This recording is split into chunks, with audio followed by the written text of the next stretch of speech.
We are live. I'm so self-conscious today. Maybe because I haven't worn adult clothes in a long time. I'm like, is there anything on my teeth? I'm wearing a blazer and it's got buttons and not a hoodie. What is going on today, Lindsey?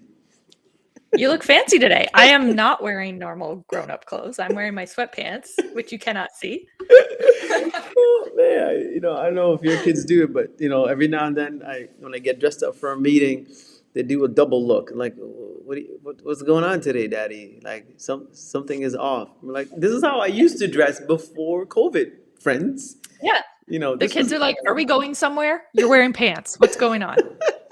we're like, no, this is how we looked as grown-ups before we got into the pandemic. But anyhow, happy Friday. How's it going? Yeah, it's going great. I'm excited for the weekend. Nice, nice, Yeah. nice. Are you mentally out of February?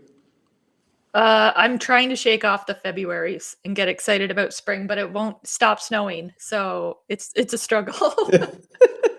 It's been the same. I'm like, why is this thing going on for so much longer than I imagined winter to be going on? But we're in Canada, and you gotta love the winter. You gotta love the cold days as much as we love the warm days. So this is for anybody who joining for the very first time, our weekly hangout Q&A with our Schoolio families and newcomers, and some of you are on live watching it. Thank you so much, and some of you will watch it later. So let me do the intro. My name is Sathish, and I am one of the three co-founders of Schoolio. To my other side is Whichever Lindsey. side I'm on. And Lindsay's also a co-founder, but does the hardest job in the company, which is come up with amazing creative ways to teach kids curriculum. I'm going to say boring only because I love school, but I love the way it was delivered. Hence, we have a company. But how do we make difficult, boring stuff fun and exciting, and not just the core curriculum, but all the other amazing interest-based curriculum that comes out of Schoolio. So maybe we kick it off a little bit because I know we did a little bit of a quiz or a poll from our parents to see what they want us to talk about. Maybe share a little bit about what was some of the top three and what did we end up choosing? For the new unit? Yeah. Yeah, so we ran a poll on our customer only Facebook group, and I put a few ideas up, but it was an open poll, so everyone could add ideas to it and vote on the ones they liked. And the winner was going to be turned into a new marketplace unit, and the winner was Dinosaurs. So we wrote a new unit. It's a science 10 lesson unit. It's in our marketplace. It's written for like a grade 1 to 3 sort of. The little kids seem to be the ones the most interested in dinosaurs. So that's the age range that we wrote it for. Yeah, and it's ready. It's going to go live in the marketplace next week. So we're just doing a little bit of the tech side of getting it up, but it's written and it's ready to go. Amazing. And yeah, and one of our customers, everyone who voted in the poll got entered in a draw, and one of our customers won the dinosaur unit, and it was awesome because she had actually voted for the dinosaur unit, so she was extra excited to get it. That's awesome. How many pages? Just curious. I don't remember. I don't remember. That's not a question I know off the top of my I head. think I think when I saw it was like 40 or 50 pages, which is Let me pretty check. pretty decent. You know. Yep, 41 pages. Wow. Um, and look, I'm a big dinosaur fan. I remember watching Jurassic Park in the theaters, the very Me first too. version. We're so old. No, we're young at heart. Okay, okay. But what's the fascination with dinosaurs in today's generation, or is it like an I don't evergreen know, topic? like every kid goes through a dinosaur phase, it seems. Yeah, my Everybody son loves dinosaurs. definitely My did. daughter loved dinosaurs for years and years and years. Dinosaurs was her thing. Man, so is this more of a Q&A kind of a mini unit? Is there like cutouts and stuff? How fun does it get? Yeah, I know that there's like some coloring pages, and they did all the like different types of dinosaurs. I have the unit open actually. I'm putting you on the spot only because Yeah. I want people to get really excited about this unit too because dinos is my favorite topic. Oh, they do a lesson on fossils, and then the activity is like an experiment. So using like kitchen supplies basically to make a dough, make like a salt dough, and then bake it into their own fossils. So that's a cool. That's awesome. Talking about the Yeah. DIY stuff, I know we chatted a while ago, like maybe making DIY science kits for parents, so Hmm. that in addition to buying the curriculum from us, they can also add on these little home kits that we can curate. Um, but maybe it's time we start visiting that, because I feel like science, we can make it fun. We can make it fun at home. Yeah, almost like those subscription boxes, but that goes with the units. That would be cool, eh?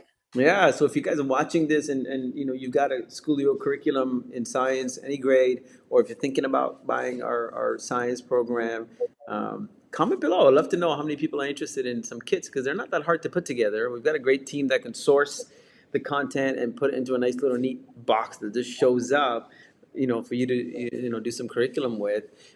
We also wrote some more units for the U.S. customers, right?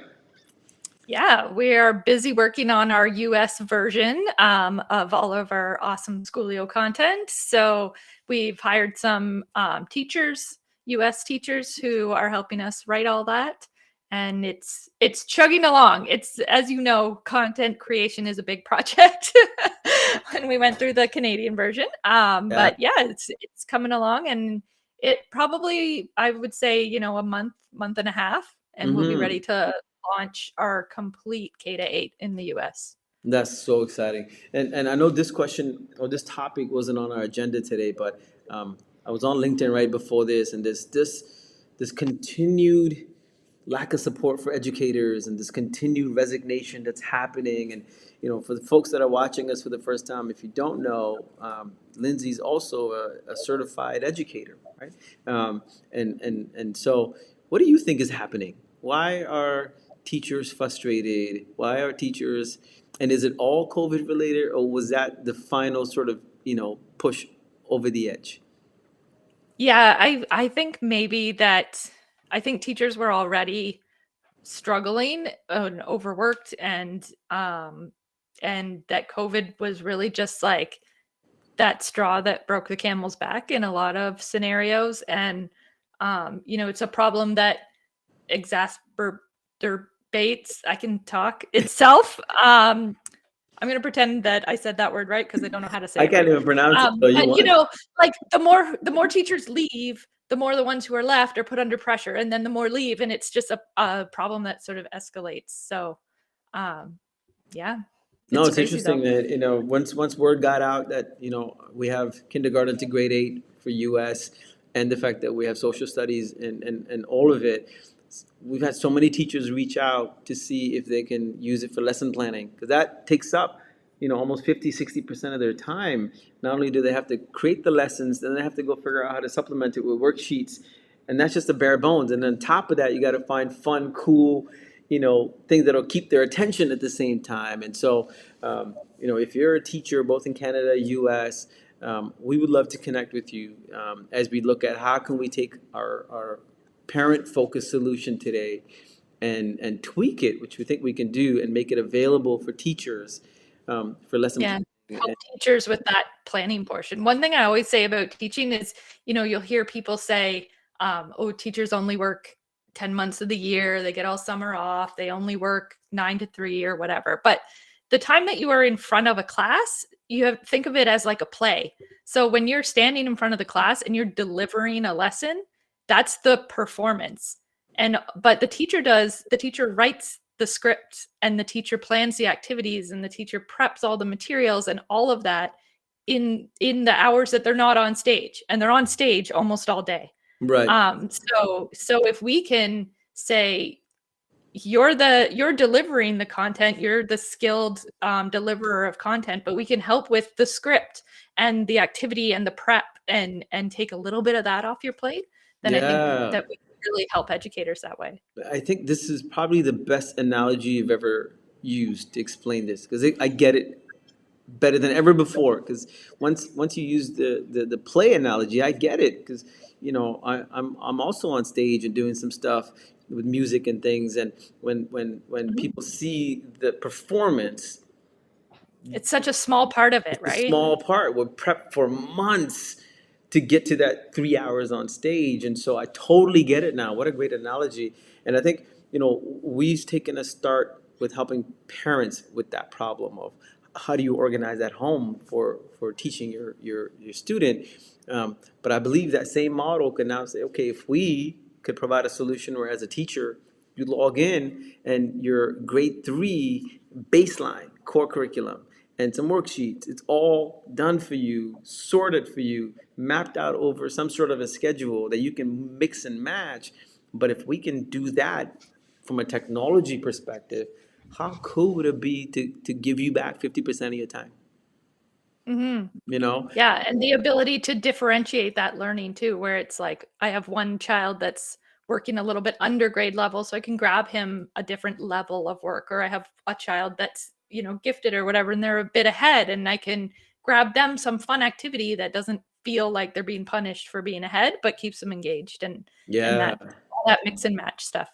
I love that, man. So listen, these Friday calls are a little bit for you guys, and sometimes even for us to get a little light bulb to go, huh? This is what we're doing. We should do more of it. So we're really focused on educator, and it's not from just a sales strategy side of things. Is because we fundamentally believe kitchens and classrooms need to be connected now. Like Mhm. that disparity has created enough chaos. But if we can actually connect the kitchen tables and the classrooms and really connect parents and teachers, not from their individual perspective of the child, but put them together to go, hey, the kid that you see in class that you have an opinion on, guess what? That kid at home is this person. They're Mhm. doing things you don't even imagine that they're capable of doing. And so I think I'm really excited to figure out how we can bring teachers to the table, pun intended. Mhm. You know, uh, cool. Outside of that, March is going to be exciting. We've got some March break specials coming up. Yeah, we have our announcement is our awesome March break special that we spent a lot of time thinking about. We knew we wanted to give something away. A lot of homeschoolers, we usually April is always a big month for buying curriculum. But if you want to get ahead of the rush, ahead of the April rush, because it can be far difficult to find things when you wait until April, we got your March special. So what we're doing is we're doing a spring bundle, and this is free with any minimum purchase of 75 bucks, and it's $50 value. You get the spring activities, which is 30 days. It's made out like a month, so it's 30 activities all related to spring. Wow. And science experiments, art projects, recipes, all that stuff. So that's a really cool bundle. Then you get the honeybees mini unit, which is a regular marketplace 10 lesson science unit, all about bees and honey. And then we have two holidays coming up in spring, St. Patrick's Day and Mm, Earth Day. And we have two of our mini units. So that's a unit study surround, themed by each topic. and So that those four deserves units a are little your bit of that. freebie. And here's a bit of that because that's awesome. That little DJ in me has to come out and play. That's amazing. So, we'll have all that information on our website. If you're on our newsletter, look out for it. We're excited to bring, that to the forefront. Again, look, we don't do a lot of sales, but when we do it is because we know parents could benefit from a bit of a discount because we're not the only thing they're buying. We're not the only investment they're making. And so, if we can be part of the basket and also make sure that you have some funding left to invest in other things for your student, and good on everybody because again the whole Yeah, thing from Schoolio to the teachers to the parents is all about making sure every student has a unique opportunity to get the best education possible, right? absolutely. So let's sign off and enjoy the rest of Friday and the weekend. For those of you that are watching this on replay, thank you for watching. If you have any questions, you can reach out to Lindsey or myself. We are super available and transparent. We're not hidden behind a contact us form, so you can message us at any time with any questions. Even if you're not buying our product and we can help you, we are here to help. So enjoy. Thank you, Lindsey, for jumping on. We will talk soon.